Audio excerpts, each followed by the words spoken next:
You have cancer. 3 words that change a life forever. We would like to offer another 3 words. Be an overcomer.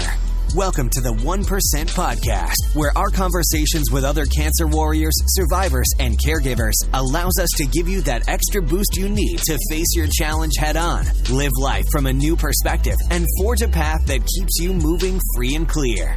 Now, welcome your host and cancer survivor, Truett Taylor.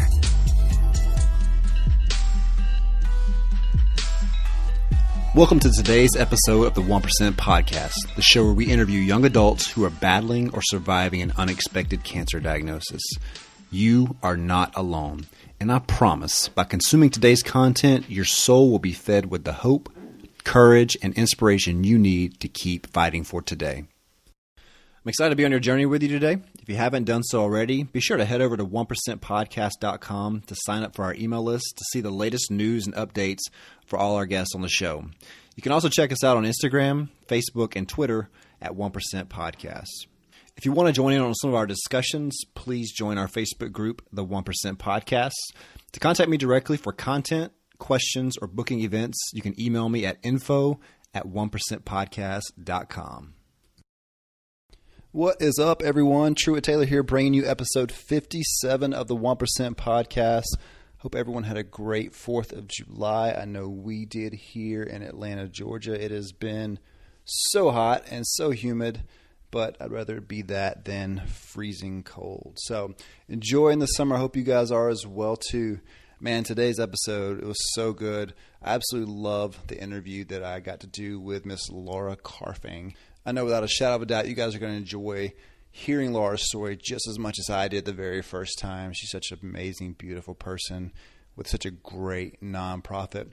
But before we get into my and Laura's interview, I want to talk to you guys about a quote I heard on Lewis Howes' School of Greatness podcast. If you guys have never heard of Lewis Howes or the School of Greatness podcast, I highly recommend you check it out. It gets millions of downloads every single month. Take one listen to the show and you'll know exactly why Lewis is such a phenomenal interviewer. And I've learned so much from his show and the guests he had on his show. He had a guy named David Epstein on his show recently. And David said one of the keys to happiness was voluntary acceptance of life's obstacles. Voluntary acceptance of life's obstacles. And I got to thinking about that. You know, when we have situations come up in our life, whether it's a cancer diagnosis or some other tragedy in our life, it takes some time to kind of really process why things happen. And that's where a lot of people really get stuck, is why did this happen to me? You know, for me, why did I get cancer when I was completely healthy, athletic, all those things? But his quote of the voluntary acceptance piece was such a big eye-opener to me. And I started thinking about how people sometimes make their disease their identity. When, you know, some of us get cancer or have other things happen to us in our lives, our child gets sick, people tend to make that their identity. And every conversation, every thing that they think about revolves around that portion, that part of their story, not their full story in their life.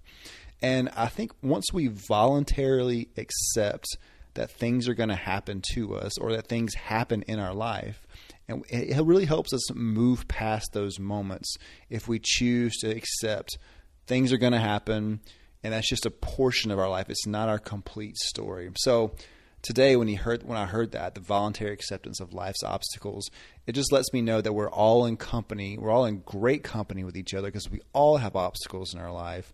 And the sooner that we can accept those obstacles, no matter how big or small they are, the faster we can progress and continue to move forward. So I thought that was such a great piece of information to share with you guys. I hope you guys really enjoyed that. So let's talk a little bit about my guest today on the show. Today's guest is Laura Carfang. She's survivingbreastcancerorg's executive director. She's been an advocate, mentor, leader, and visionary with over 10 years working in education, development, and programming in the nonprofit sector.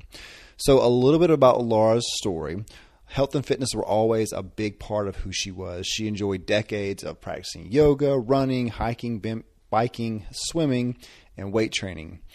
She had a vegan diet she thought she was in the best shape of her life until she was diagnosed with breast cancer at age 34. The news just shattered her and became a catalyst for launching survivingbreastcancerorg. She underwent chemotherapy, surgery, radiation, and hormone therapies, and noticed that the real trauma from her cancer diagnosis came after she was in active treatment. Does that sound familiar to anyone? There's no blueprint for once you complete treatment. You have your 6 months, 12 weeks, 1 year, whatever your diagnosis requires for you to come back and get checked. But that's when she realized that mental health was such an important role and it was a missing piece of the puzzle. So she started survivingbreastcancerorg that really revolves around a positive mindset for breast cancer warriors and survivors. She wanted to provide breast cancer warriors and survivors in her area with the opportunities and community that she didn't have when she was diagnosed with breast cancer. So I love this interview so much. After the conversation, I felt so just inspired and motivated and just thankful of the community that I have now and the community that we create through the podcast. So you guys enjoy my interview with Miss Laura Carfang on episode 57 of the 1% podcast. Today I have Miss Laura Carfang with us. Laura is in Boston, Massachusetts right now. Is that correct? Yes. Perfect. Well, Laura, we're so excited to have you on the show. Why don't you tell everyone a little bit about yourself? Yeah, well, thank you so much for having me. I'm super thrilled to be on your show. I think I mentioned earlier this was my first podcast that I'm doing. So again, just another first with everything going on in life. So I think that's always really exciting. So yeah, a little bit about me. I'm originally from Chicago, so I feel like I hold on to a little bit of that like Midwest Chicago piece, and moved out to the East Coast about a decade ago. I can't believe it's already been 10 years. But live in Boston. I originally moved out here for my career in higher education. There's so many colleges and universities out this way. That's definitely where I moved for my industry. Yeah, and so I currently hold down multiple hats, I should say. I work in higher ed. I work at Babson College right now, and I oversee our graduate programs, both MBA and master's programs, and love it. That's definitely the path that I thought my life was going. I got my doctorate in education. I was just following the administrative career route within higher ed, looking to eventually become an assistant dean, a dean, potentially provost, pipe dream, president of a small liberal arts college. Mm-hmm. That was the path that I was on. And that kind of all changed once I got diagnosed with cancer. Yeah, cancer is a way of changing your life. So Boston is one of my favorite places to visit for sure when it's not cold. Exactly. Chicago and Boston are my two least favorite places to be at when it's cold. I remember I was in Chicago a couple of years ago, and if you've watched the movie Forrest Gump, he talks about how it was just raining and stuff. I feel like the snow in Chicago is like sideways because the wind's blowing so hard, and it was just absolutely miserable. But it's a beautiful, fun place to go, especially I would say as a young adult. In your 30s, like there's a lot of young professionals there. Same way in Boston as well. A lot of young professionals up there as well too. So much rich history up there. I was just there in October of last year. I'll be there again, and then probably in September of this year. So nice. Yeah, you got to keep me posted. For sure, absolutely. I have a lot of great friends up that way. But I'm excited to hear from you. The first time we had a conversation, we talked about your nonprofit. We talked about your podcast. We talked about all the things that you're doing. We both have a background in education. We talked about that a little bit, which is interesting. It's one of those things that's like you don't really know, too much about that unless you're like dug in deep in the education world. It's its own separate world that not too many people really know all the ins and outs about. So I love connecting with you. That's why I wanted to have you on the show. I'm really impressed with everything that you do. Having a nonprofit that you're so active in, as well as a full-time job, that says a lot about you to be able to juggle those things. And I thought your story, just even like how you had one particular path and your whole path changed once you had cancer, and now you're doing a completely different thing that you thought you would. I think it's a story for a lot of people. Not everybody's life goes exactly to plan. In most cases, it doesn't. I think we can all relate with that. So why don't you share with our guests why you feel like it's important for you to be able to share your story with all the people that you do? Yeah, no, absolutely. And thank you for giving me the opportunity to share my story. I think, especially like when you're in your like 30s too, like you have this plan, right? You're like, okay, I'm going to like put all of my like eggs in a row, and, I got the career, I got the house, I got the wife potentially, maybe some kids, and like life is continuing. And then no matter what it is, like things can just go in a completely different direction. And whether that is having your first child or potentially, losing a parent or death in the family. And there's so many things that I think can really shape and mold who your character actually is and becomes, and provides just an amazing perspective in life. And so for me, that was my cancer diagnosis. I was diagnosed in the fall of 2016, September 22nd, 2016, with stage 2 breast cancer. Technically, it was stage 2B because it actually spread to my lymph nodes as well. So on one end, it's good that we caught it. I feel like you go through a little bit of the emotional roller coaster of getting a cancer diagnosis. But, I think what kind of sticks in my craw a little bit is that I would not have had my first mammogram or screening until I was 40 years old. And so had I waited, 6 more years at the time, who knows how advanced the breast cancer would have been. So I find it very fortunate that I was able to, notice some changes in my body and, really advocate for myself and go to my primary care and request a mammogram and really kind of push that forward. But I can get into some of those details in a little bit later. But, after this, being 34, thinking your plan is, on the right track, all of a sudden your mind kind of wanders of like, oh my gosh, okay, I have a career, but what about health insurance? How do I explain this to my boss? How do I talk to HR? I don't know what my rights are and what I'm covered for disability or not with disability.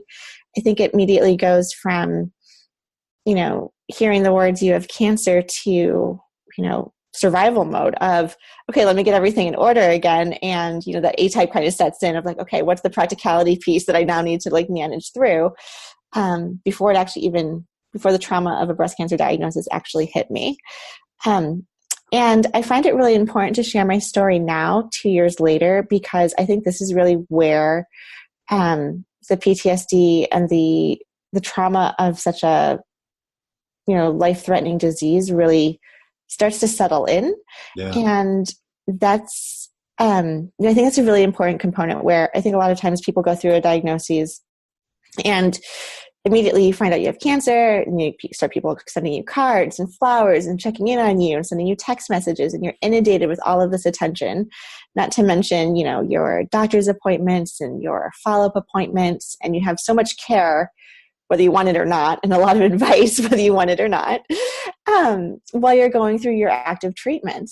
But once you start leaving that active treatment phase or in remission or starting to get better, or your hair comes back after chemotherapy, and on the outside everything looks good and well, I'm finding that actually to be one of the harder components of a diagnosis is kind of the aftermath of it all. Yeah. And so that's why I started the nonprofit survivingbreastcancerorg, because I really felt that there was a need for this community, not only while you're going through a diagnosis and having that support and people to lean on and ask questions to, but really afterwards, because life is hard and not everyone always understands why you're fatigued some days, or maybe moody or cranky on other days because of the hormonal pills that you're on, or this constant fear that, you might have a recurrence. And so there's a lot of anxiety, I think, associated with a breast cancer or with any diagnosis. Mm-hmm. And so having a platform to bring that community together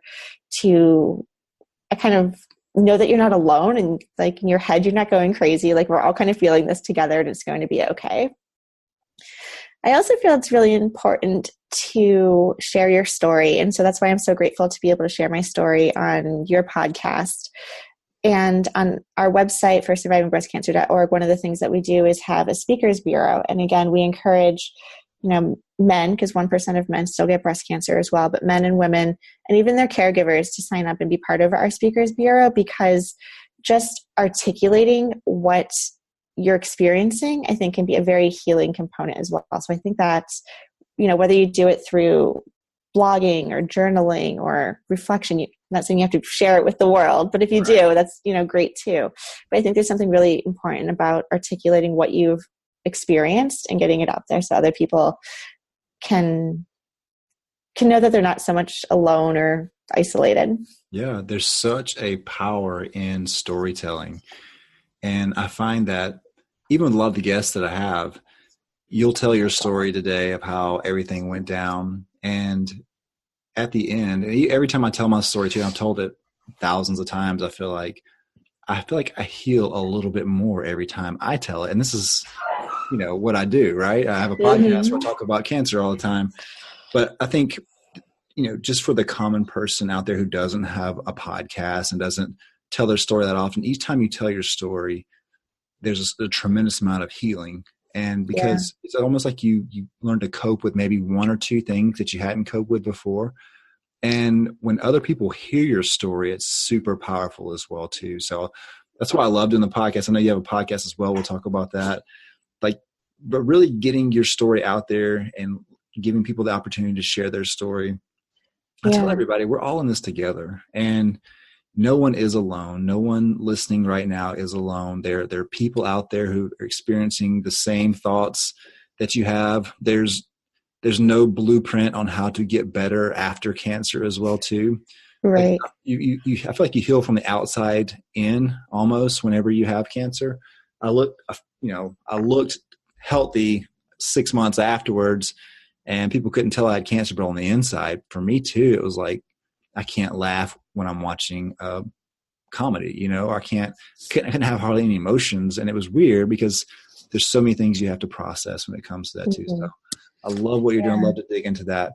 So let's back up a little bit into your life, and let's talk about your life prior to your cancer diagnosis. What was Laura's life like prior to her being diagnosed with cancer? Yeah. Oh, this is a hard question, right? Because I think we always talk about, what life was beforehand. And I'm still struggling now with, I hate the term the new normal, but kind of struggling with what my body's capable of doing now versus what it was able to do. So the pre-cancer me, what can I say? It was awesome. I definitely took health and wellness as to heart. I still do, but at the time I was working out probably 5 or 6 days a week. I was very active in running and cycling and hiking, swimming, all sorts of, triathlons and road races. I was living a vegan lifestyle with my boyfriend. So we were having smoothies all the time and eating, amazing kale salads and vegetables. And, for Thanksgiving, we would always, because my friends would be like, what do you eat? They never got it. I'm like, no, come over. We're going to do a friend's Thanksgiving and it's going to be 100% vegan. And everyone had a blast, from us making our own homemade cashew cheeses to, all sorts of appetizers. And it's amazing what you can do with mushrooms. My boyfriend and I are also very big into camping and being outdoors, which I also find to be very healing as well on so many levels.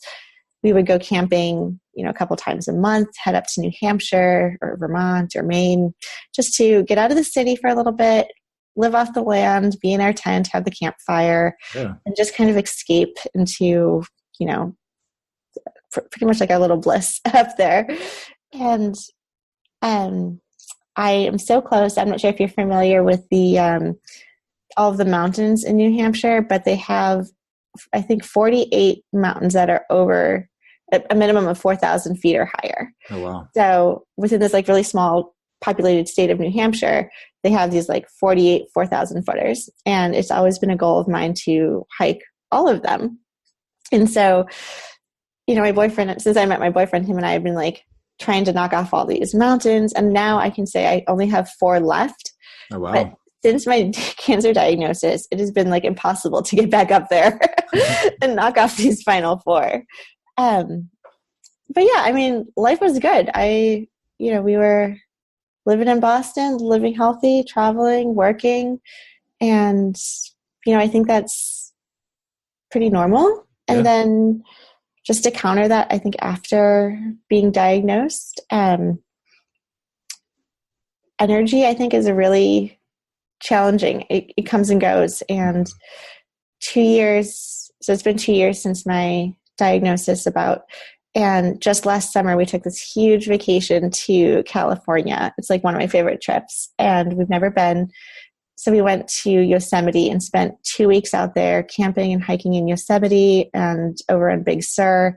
And it was just like spectacular. Talk about like tactics and skills for healing, not only telling your story, but to like be in this like magnificent wilderness and the rock structures and the mountains and the air. Like you just felt healthy. It was amazing.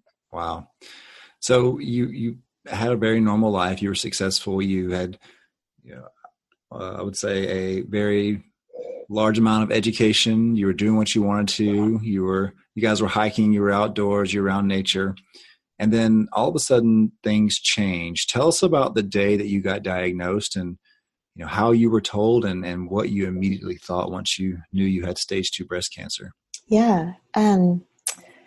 So it's interesting. I was reflecting on that a little bit too. And I was going back to some old journal entries because I think it's like what happened. And then, a couple years later, you're like, well, this is how I think it happened.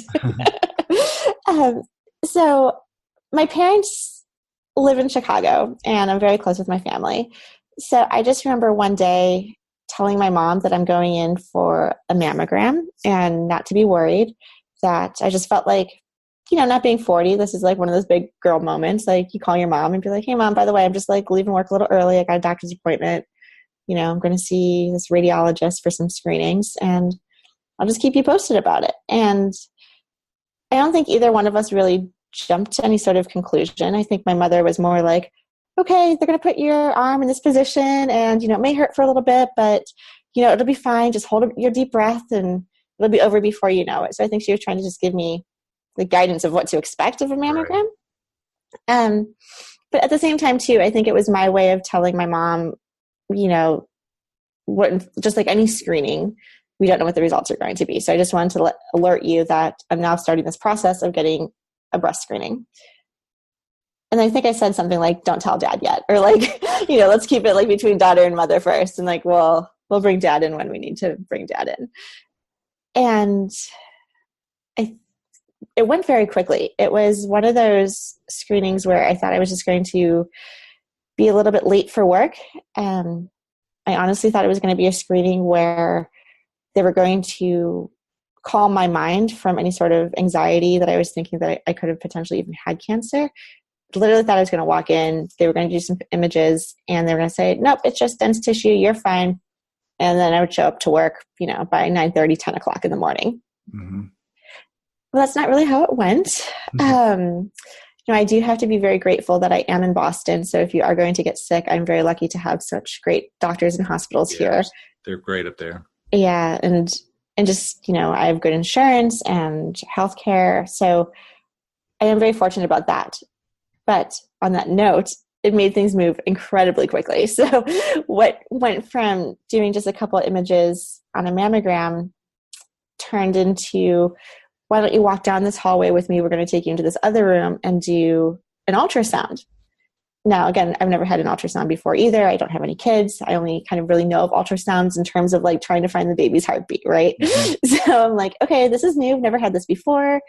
I understand you put some sort of like cold jelly on it and like you move this like microphone like thing around my body. Cool. And so everything was just so new to me. And I think the radiologists too are also very well trained in just having like their poker face. So whether they're like looking at images or poking around a little bit more, you can't really read their facial expressions either about what's going on. But shortly after the mammogram and the ultrasound completed, excuse me, I don't know what her name is, if it's like the chief radiologist or one of the more senior doctors came in and pulled me into one of the conference rooms and explained to me very politely and gently and nicely that they see some to see a mass. They don't know what the mass is, and that they want to do a biopsy. Now, I don't know if I was just being naive. I don't know if I was just in denial. I didn't expect any of this to happen. And the radiologist was quite adamant that I needed to get a biopsy right away. And she asked what I was doing during lunch and if I could take time off from work, and she could squeeze me in during her lunch break and she would perform the biopsy that day. So I said, well, sure. I mean, it sounds serious. Like, I'm already here. I'll call my job and just say, I guess I can't come in anymore. Right. And we'll do the biopsy. I called my boyfriend and said, I thought everything was going to be fine, but they want to do a biopsy. Do you mind coming down to the hospital? I'm just a little nervous. And then I think what really made me nervous was, like, I've never really been sick before. Like, pretty healthy lifestyle, never broken a bone, never really had any major like health concerns. And then all of a sudden I'm thrown into like this crazy intense environment, and they hand me a consent form pretty much and said, if we're going to perform this biopsy, there is a small percentage of chance that we can get air in some of the pocket when we're kind of extracting the tumor, and it can result in a collapsed lung. And I'm like, a collapsed lung? Like, I thought I was still going to be able to go to work, right? And now all of a sudden, just like any doctor, they have to tell you all of the risks, which I appreciate that they do. But at the same time, I'm like, so if I don't sign this paper, we won't know if it's cancer. So like, really, what type of choice is this, right? Right. But I ended up signing the consent form, and they did a biopsy. And they also ended up doing a biopsy on one of my lymph nodes as well, because there was some concern and a mass on one of the lymph nodes. So it was excruciating. It was painful, but you do what you have to do. And then after that, I remember my boyfriend and I, we were like, well, we clearly now need to go out to lunch, because I've been in the hospital now for like all morning. I am starving. I don't know what just happened, and we really need to debrief. So that was the collecting of data, I guess, leading up to it. I definitely called my mom afterwards. And I think this was the point where I looped my father back in to say, not only did I go for a mammogram, but it escalated into additional testing and a biopsy. And now the biopsy is getting sent out to some lab. And I should know within, 5 to 10 business days, the results of the biopsy. Mm-hmm. And my parents are like super practical. They're like, okay, just, let us know. Like, it was very matter of fact, which like, I feel like I was sticking to the facts. They were sticking to the facts. No one was crying. There was no high emotions. It was just, okay, like, we're just going about the business, and this was the process. So then I got a phone call. I think it was on the September 22nd. I was at work, and I got a phone call from the nurse letting me know that it came back as invasive ductal carcinoma. And I just remember taking like a ton of notes. She was rattling off all these terms and things that we needed to schedule next. And she wanted to get me into, see my oncologist right away. And we needed to go move forward with a whole bunch of additional testing, such as CT scans. They wanted to do a full body bone scan. Again, because of the concern that it was already in my lymph nodes, they wanted to make sure it didn't spread to any other organs or bones. All sorts of tests. It was just, all of a sudden it went from you have cancer to now, I don't know, going into, what's that, where they do like the, for your CT scan, you have to go into like a special area for the fluid that they give you. It's like radioactive medicine. And I was like, this is crazy. Like, where am I? But it all happened very quickly. And again, I think just being very practical, I think I was in shock, honestly. I stepped outside of my office. I went outside. I called my parents again, put them on speakerphone, and was telling both of them, like, yeah, it came back positive. Looks like I have breast cancer, but we have a plan.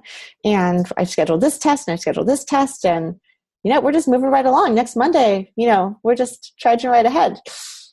And so when did it hit you that you actually had cancer? Was there a certain moment where you kind of like became a reality for you? I think now, like, I think after all of it. I mean, I think even just recently, it's still hard for me to say it out loud, like to say the words like I have or had or am living with cancer. I think that's a very emotionally charged phrase, right? Let's dig into that a little bit, because I think that's something that a lot of driven people do, right? We say, okay, I have it. Let's get through it and let's get on the other end of this, right? And there's so much that we don't process sometimes when we actually have it going on, because we're so eager to push through it and get on the other side of it. Mm-hmm. But all those emotions and feelings still linger there. And while we may have, great physical health now, our emotional health is something that we definitely it's the unseen that we really need to work on a little more. And it's also pretty hard, I think. I talk a lot about mind, body, and spirit with people, and I always tell everybody your body heals first, and then and then your mind, then your spirit, kind of thing. And so you just said that now is the point where you're actually kind of dealing with this, and it's been 2 years later. Did you have a certain, if you go back and look at everything now, and it could be now, like what would you say has been your lowest moment up to right now so far from having breast cancer? Yeah, I think you're absolutely right talking about the emotional side of everything. I think even going in for like your oncology appointments or the infusions, I was just talking to another breast cancer girlfriend, and we were chatting like, oh yeah, the oncologists are great. They like really are taking my blood work seriously and making sure that like my cells are looking good and I'm healthy and I'm ready for the infusion. So they're concerned about like the numbers and the biology. Mm-hmm. And then you see your nurse, and the nurse is like, all right, on a scale of 1 to 10, like how much pain are you feeling? Are you fatigued today? Or did you fall in the last week? But no one asks you like, when was the last time you laughed? When was the last time you got some exercise? When was the last time you got to catch up on the phone with like one of your best girlfriends? Right. And I think that is the missing holistic piece of this journey, right? Where Western medicine is incredible. Integrative care is equally incredible, but it's that community of people looking out for each other to provide that extra level of emotional and mental support, because it's hard. It's very hard. I'm very fortunate to have kind of a group text messaging team going like constantly. It's like, good morning. How's everyone feeling today? Because it could be all over the place. I would say in terms of the lowest moment, I think going through active treatment is tough. I think the fatigue was challenging. I've never experienced fatigue before. I understand it's similar to when people may be pregnant and are going through various fatigue and just getting tired all the time, but I've never experienced that myself. So my example to that is going grocery shopping and feeling so weak that I couldn't like have 2 grocery bags at the same time. Like carrying it was just like exhausting. And then to park, and I have a driveway, like in Boston, it's great to have parking right behind my house, and kind of unheard of. So I don't have to walk very far, but to get from like the car to like four stairs, like I'm on the first floor, but there's like 4 stairs to get into the house, to get into the kitchen with these bags, was like, I honestly wanted to like take a nap on my bed and on the couch before making the other trip. And I think that's when it hit me, where you're just like, I want to live my life as best as possible and as normal as possible. But now these normal things like grocery shopping are just like excruciatingly exhausting. Similarly, I remember with some of the side effects of the chemotherapy, I would be in the grocery store, I would be somewhere and just realize like, okay, I have to escape. Like, I don't know if it's the anxiety. I don't know if everyone around me knows that I'm wearing a wig.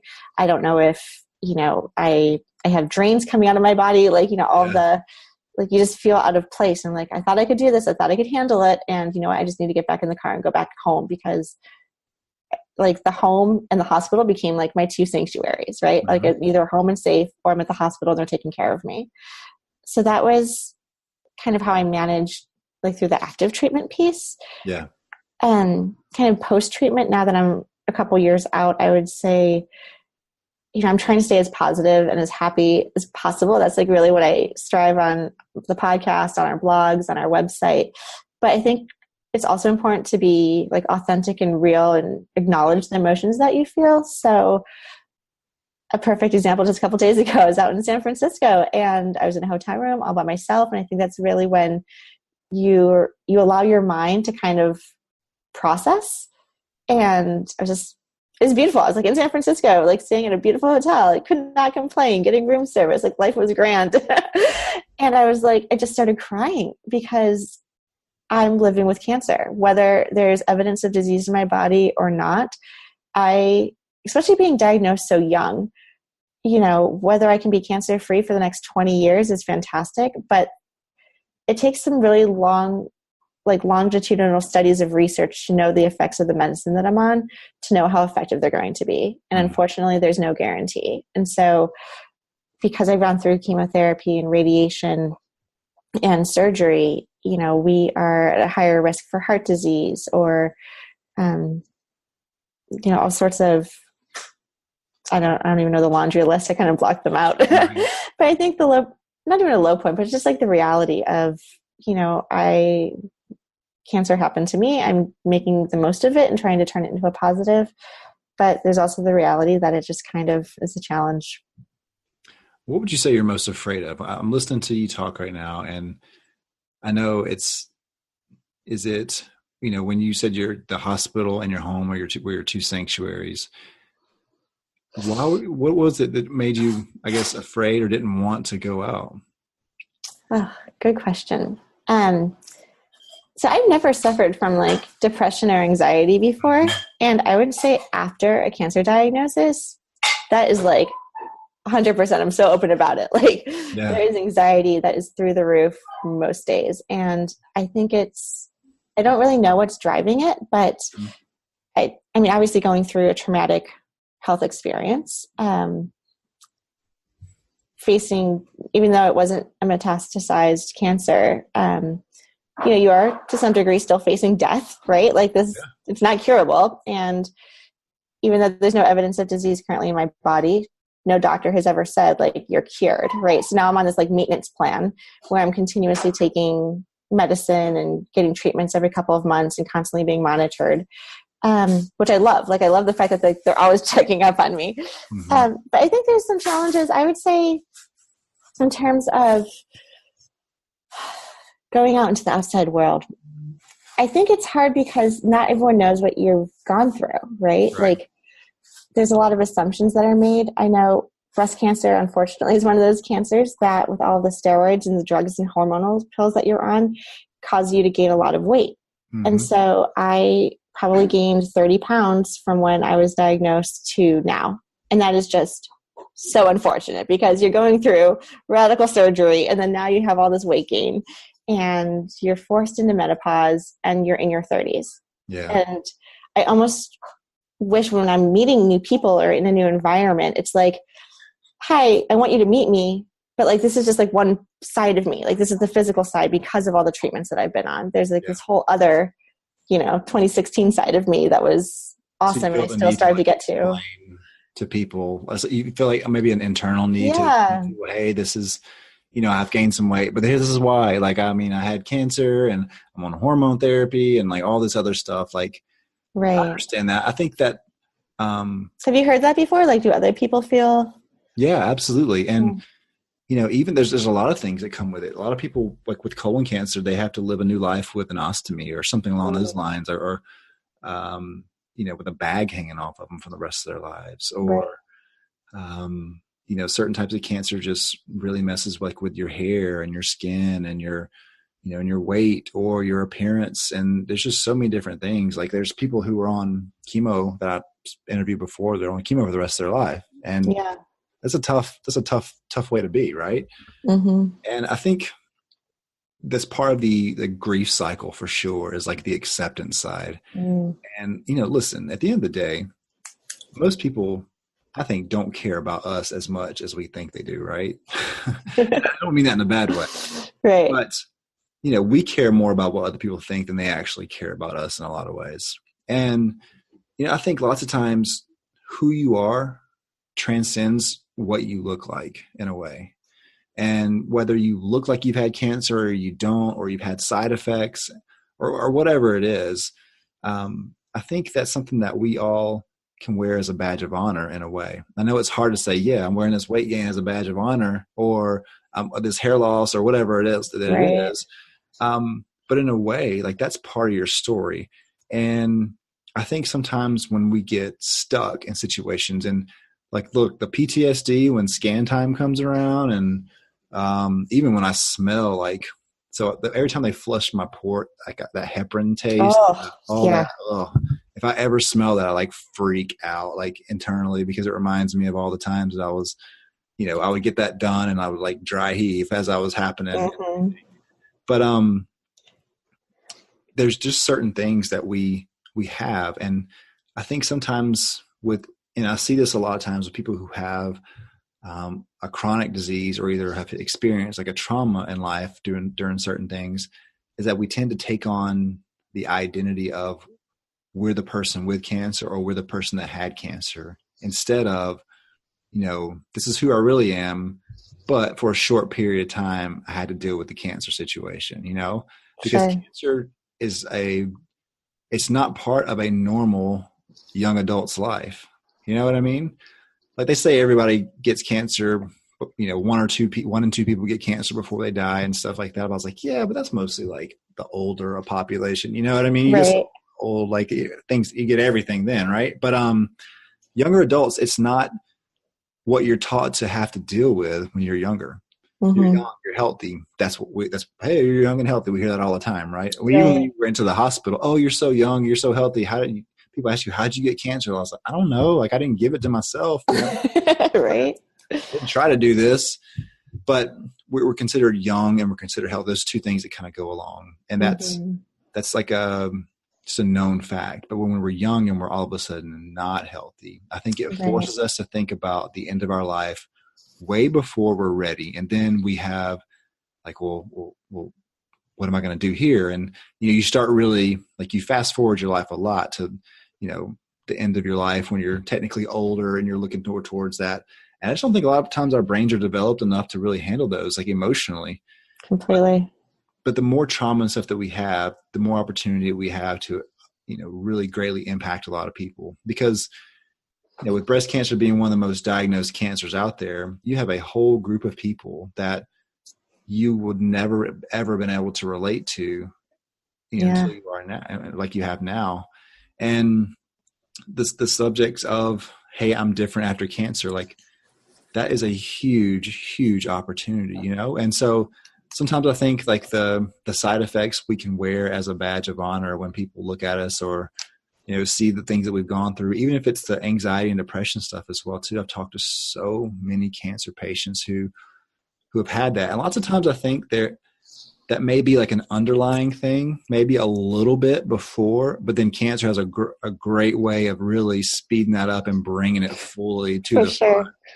And because we're all like self-conscious about certain things, right? We all have our own personalities and everything. But when you get cancer, it's like everything in your life gets magnified, and you fight so hard to save your life. But then if you're, one of the very fortunate ones to, have no evidence of disease, it still leaves you with a remnant of, something very traumatic. And that's something that takes a lot longer than chemo usually takes to process and stuff. So I think the more opportunities that you have to continue to talk and be honest with yourself, that's the hard part too, right? Like, when it's really easy to ignore problems and kind of keep things moving, and be busy and stuff. But the more you continue to do, like, acknowledge those things when you have that quiet time. And I think that's when you see a lot of, like, true healing.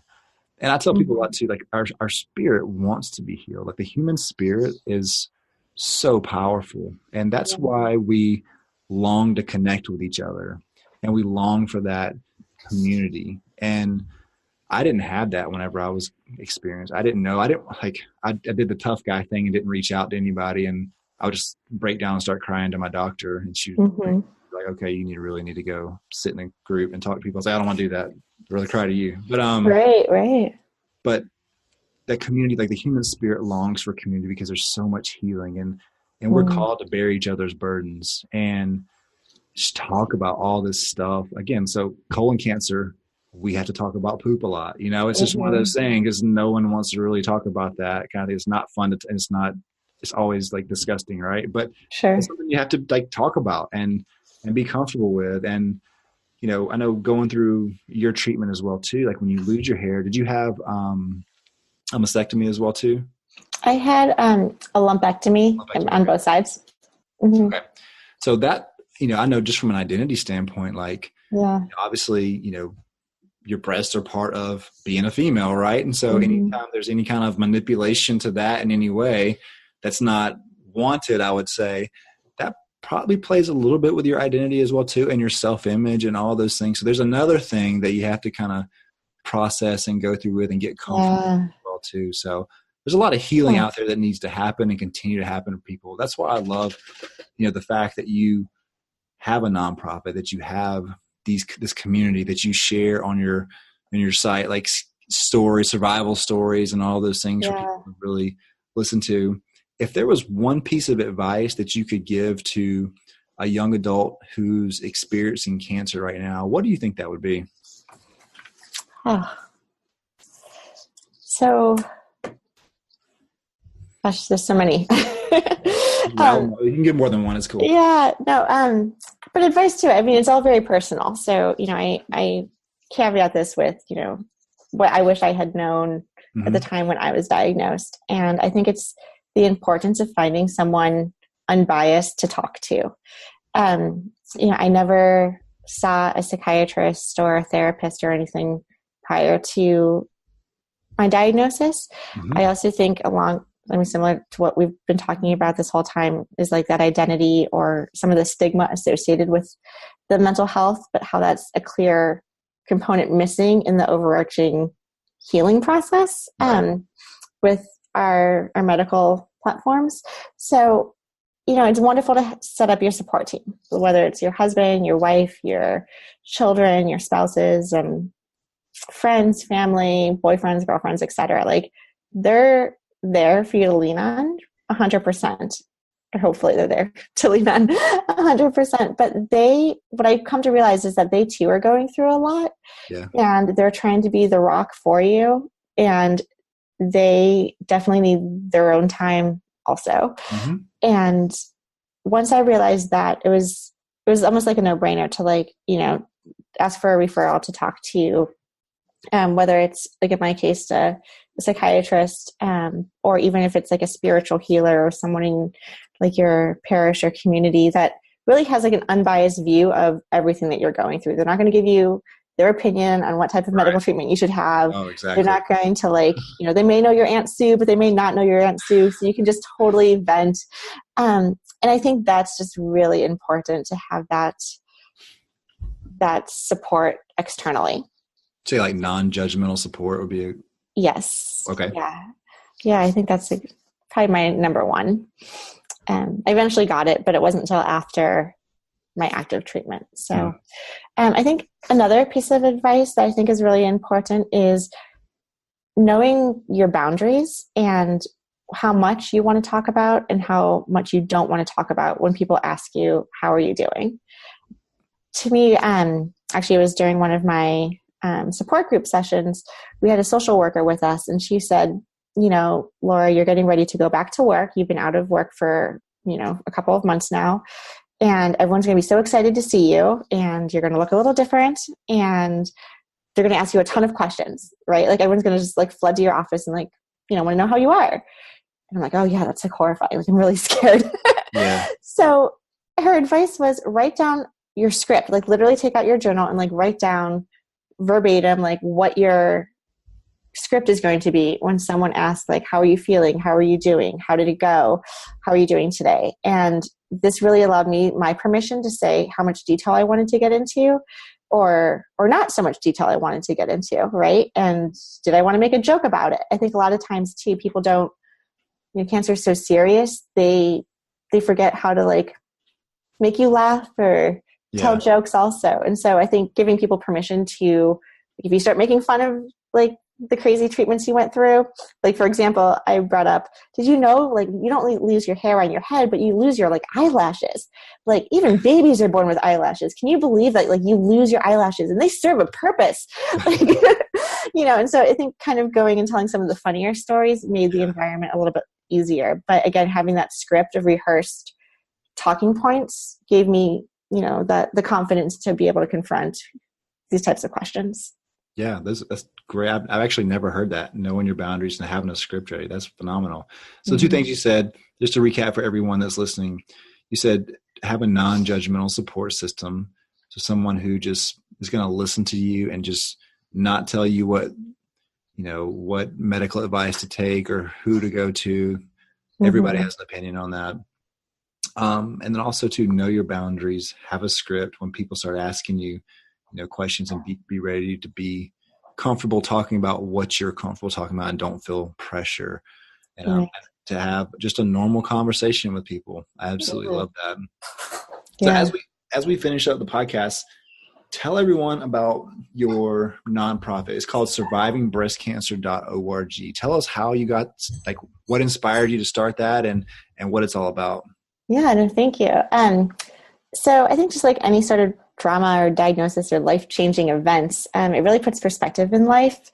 And that's exactly what this cancer diagnosis did to me. I realized that I need to pay it forward and I want to help as many people as possible. Very similar to what you're doing with your 1% podcast is, there's so many opportunities to help people. And I thought it was going to be very easy to go online and Google young breast cancer survivors in Boston, being in a metropolitan area with so many hospitals and the number of people you unfortunately know with breast cancer. I thought they would be coming out of the woodwork to tell me oh, sure, let's get coffee. I'll tell you about my surgery. Or, oh my gosh, I'd love to talk to you and make recommendations on, here's a great oncologist or a great radiologist or a great surgeon. And I could not find anybody. And that was shocking. And then when I did find people, they were meeting in support groups that met on Tuesdays at 1 p.m. I'm like, well, that's great, but some of us work during the day too. Right. So I found it very challenging to find the type of community and support that I was looking for. So in my true fashion, I'm like, well, I'm going to go out and create it, right? And it was, I think, part of that healing process too. My organization's 2 years old, so it definitely corresponds with the time that I was diagnosed.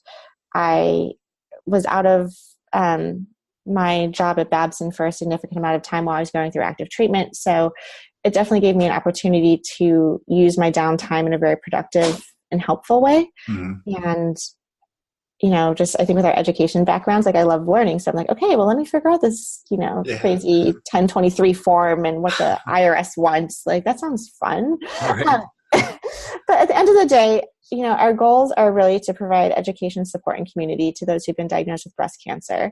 Whether you recently got diagnosed or you're a couple years out after diagnosis and realize now that you need support. And we do that through our blogs, through our podcast called Breast Cancer Coversations, and then also through in-person events. So whether you want to be the passive reader on the computer, multitasking to a podcast, or meet physically in person, we got you. So that's pretty much what we have. Wow, I love that. You literally solved a huge problem. You provided a community that wasn't there, and you've given people 3 different options to pick from, whatever they're most comfortable with, whether it's written word, audio, or meeting up physically in person. Because not everybody's ready to meet up.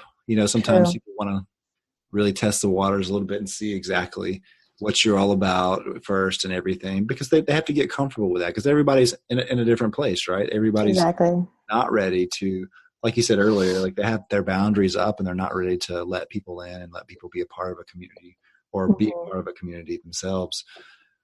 With your podcast, Breast Cancer Conversations, if people want to listen to that, where do you have that posted right now? Yeah, so it can be downloaded on iTunes just by searching Breast Cancer Conversations, and we also have it on SoundCloud and on our website. Perfect. So the website, again, is survivingbreastcancer.org. The name of the podcast is Breast Cancer Conversations. Laura, one of the last questions I ask every single person here recently, because I really want to know, and this is a question that you'll think about after our conversation is over with today, and you'll probably have another answer in the future, which is great. That's why I ask it. And it's a weird, yeah, no. So everyone that's listening right now, I give all of the guests a list of questions that I'm going to ask, but I never add this one to the list because I really don't want you to be prepared when I ask you. So it's a weird question, but it's a question that I think it's a mindset question. And the question is, what is the best thing that cancer has done for your life? Oh, I love that question. And I'm smiling. I know that we're like on a podcast, but I'm like smiling ear to ear over here because it has changed my life for the better in so many profound ways. I've started meditating. I never meditated before. I think this goes back to what we were saying earlier, like the me before cancer. I was able to do yoga and all sorts of like active, handstands and all sorts of, great poses. But now because of the medicines that I'm on, I have severe like arthritis and joint pain and all sorts of like crankiness. So instead of being upset that I can't do yoga anymore, I just found another way of finding that inner peace. And now I'm meditating and it's phenomenal. I think to your point also, like the work that we're doing now in the cancer field and meeting other people who have been diagnosed with cancer is so empowering because our identity isn't cancer. Our identity is whatever we want to put out into the universe and tell people. It's our rocket pitch, so to speak, right? And so I'm in a room sometimes with these amazing breast cancer survivors and thrivers, and they're doctors, they're lawyers, they're, community members, they're on boards, they're, waiting tables. Like you put all of us collectively in a room and we're like so energized to like change the world that, unless I went to grad school with them or something, like we may have never met. So I think it's just opened up my eyes in a very positive and happy and fulfilled way. I love that. Well, Laura, I want to acknowledge you and I want to challenge you for a second before we get off the podcast.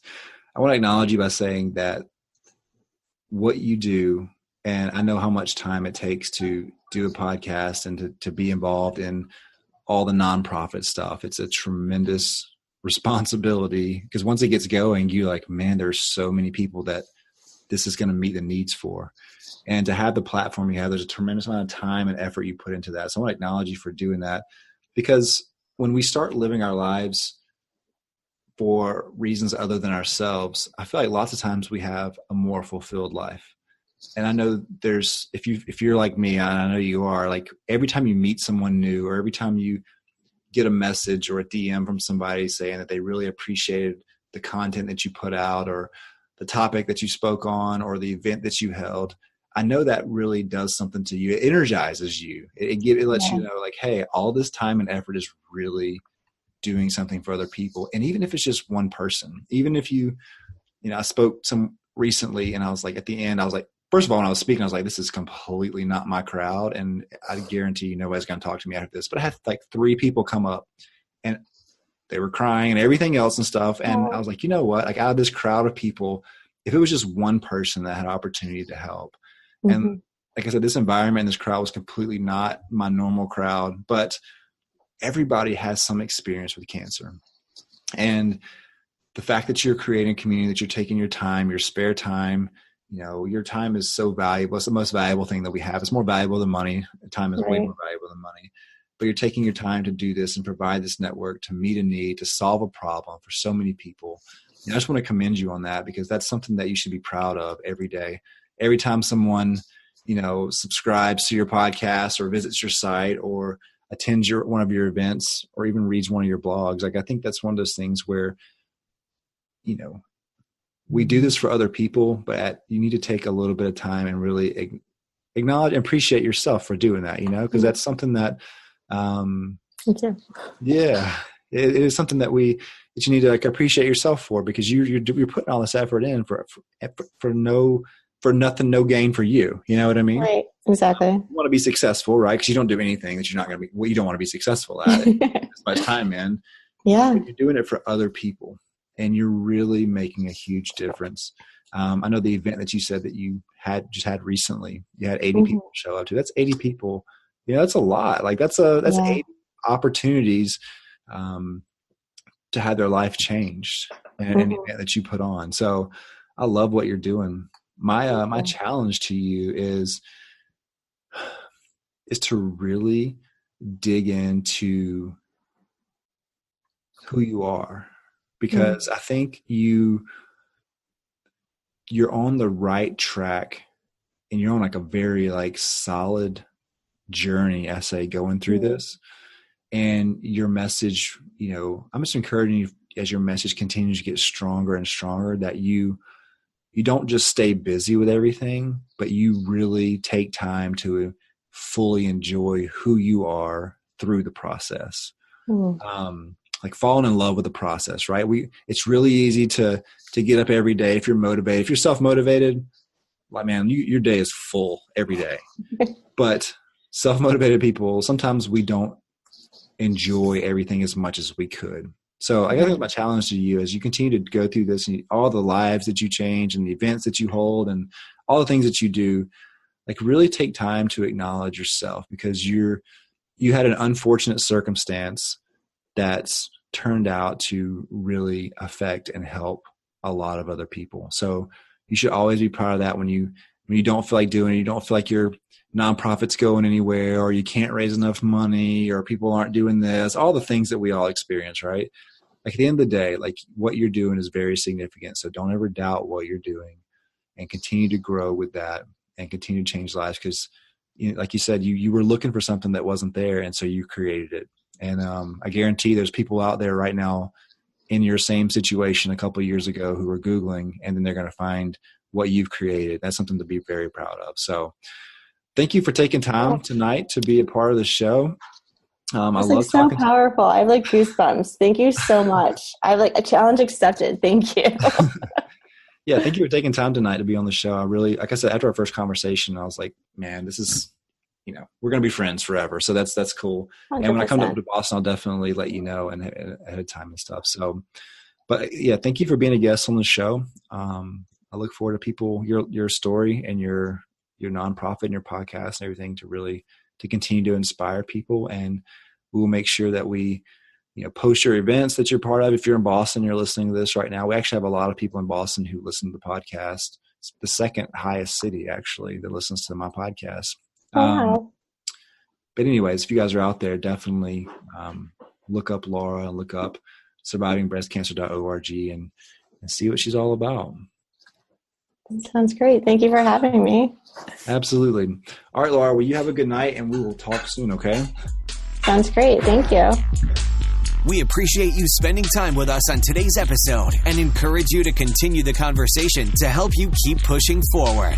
For more resources based on today's episode, as well as ways to recommend a guest and connect to Truett personally, head over to 1%podcast.com. Be sure to join us next time for more stories of inspiration right here with Truett Taylor on the 1% Podcast.